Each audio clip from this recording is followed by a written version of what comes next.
ଆପଣମାନଙ୍କୁ ସ୍ୱାଗତ ଆପଣଙ୍କର ପ୍ରିୟ ୟୁଟ୍ୟୁବ୍ ଚ୍ୟାନେଲ୍ ଏମ୍ଜେଏସ୍ ସ୍ମାଇଲ୍ ୱାର୍ଲ୍ଡକୁ। ଆଜିର ଭିଡ଼ିଓଟି ଆପଣମାନଙ୍କ ପାଇଁ ରହିଛି ଡିଜିଗଭ୍ ରିଲେଟେଡ୍। ବର୍ତ୍ତମାନ ଆପଣଙ୍କର ଶିକ୍ଷାବର୍ଷ 2025-26ର ପ୍ରଥମ ପିତାମାତା, ଅଭିଭାବକ, ଶିକ୍ଷକ ଶିକ୍ଷୟିତ୍ରୀ ତଥା ବିଦ୍ୟାଳୟ ପରିଚାଳନା ଏବଂ ବିଦ୍ୟାଳୟ ପରିଚାଳନା ଉନ୍ନୟନ କମିଟି ବୈଠକ ଆପଣଙ୍କର ଆସନ୍ତା ଶନିବାର ଆପଣଙ୍କର 19/4/2025ରେ ଅନୁଷ୍ଠିତ ହେବାକୁ ଯାଉଛି। ବର୍ତ୍ତମାନ ଆପଣଙ୍କର ଡିଜିଗଭ୍ରେ ବଜେଟ୍ ଆଲୋକେଟେଡ୍ କରାଯାଇଛି।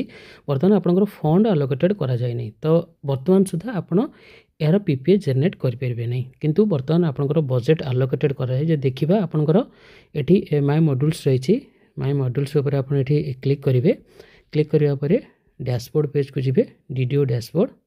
Okay, then at budget allocated देखु आपंकर ट्रेनिंग एसएमसी एसएमडीसी पे ऑलरेडी आपंकर 3000 टंकार बजेट आलोकेटेड करा जायछि। तो जेते बेले आपंकर फंड आलोकेटेड हो सेते बेले आपण यार डिजिगभ करें। तो ये रही आज अपडेट। बर्तमान आपंकर पीटीएम जो 4टी पीटीएम रही ऑलरेडी आपंकर डिजिगभ बजेट आलोकेटेड करा जायछि। मे बी आउ नेक्स्ट 2 days भितर फंड आलोकेटेड हो पीपीआईटी को जेनेरेट करें। धन्यवाद।